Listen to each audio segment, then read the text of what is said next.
Lantai 42 gedung Asterix Corp selalu memiliki aroma yang sama setiap pukul 10 malam. Campuran dingin dari pengharum ruangan beraroma pinus, sisa kopi pahit yang mengering di dasar cangkir keramik, dan ambisi yang menguap ke udara. Arga mendorong kerata pembersihnya tanpa suara melintasi lorong berkarpet tebal itu. Disinilah keahlian Arga yang sesungguhnya, bukan sekedar membersihkan debu, melainkan menjadi tidak terlihat.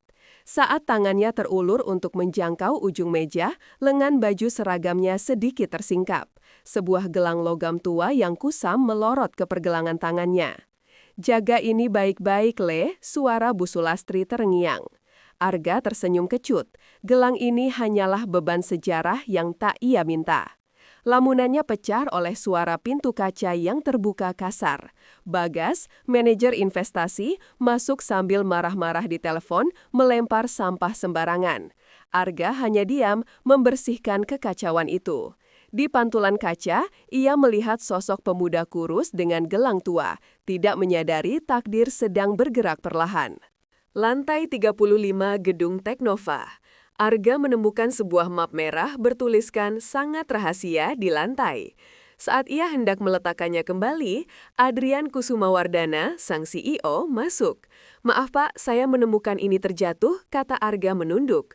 Adrian mengambil map itu kasar, namun matanya terpaku saat lengan seragam Arga tersingkap. Sebuah gelang anyaman kulit dengan bandul perak berbentuk sayap melingkar di sana. Wajah Adrian memucat. "Dari mana kamu dapat gelang itu?" tanyanya parau. "Ini milik saya sejak kecil, Pak," jawab Arga.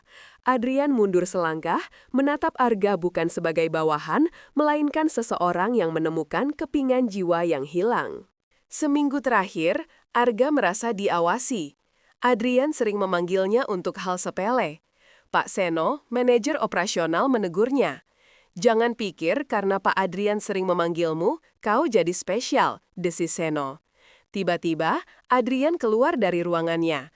"Arga, jam istirahatmu sudah lewat, pergilah makan, tagihan masuk ke akun saya," ujar Adrian di depan semua orang.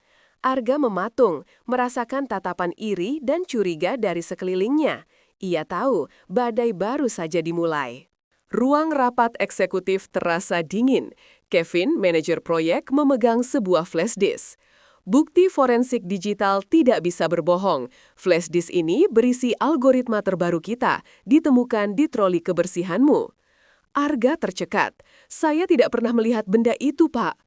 Para direksi mencemooh. "Berapa mereka membayarmu?" Arga menatap Adrian di ujung meja, mencari pembelaan. Namun Adrian hanya diam mengamati. Keamanan perusahaan adalah prioritas mutlak. "Bawa dia keluar," perintah Adrian dingin. Dunia Arga runtuh saat ia diseret keluar oleh security. Kembali di ruang rapat, suasana mencekam. "Bukti log akses tidak bohong," kata Pak Hadi. Arga hanya bisa meremas gelangnya. "Cukup," suara Adrian memotong.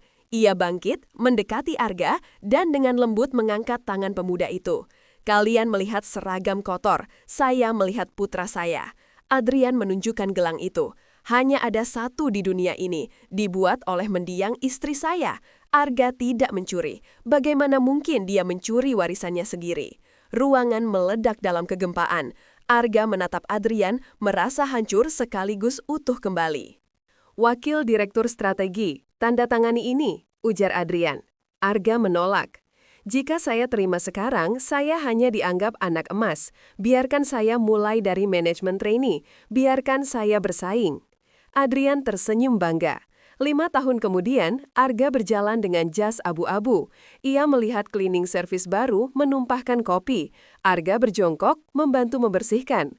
"Gedung ini tidak akan tegak tanpa fondasi yang kuat. Bersihkan dengan bangga," ujarnya. Ia bukan lagi sekedar pewaris, ia adalah pemimpin yang lahir dari debu.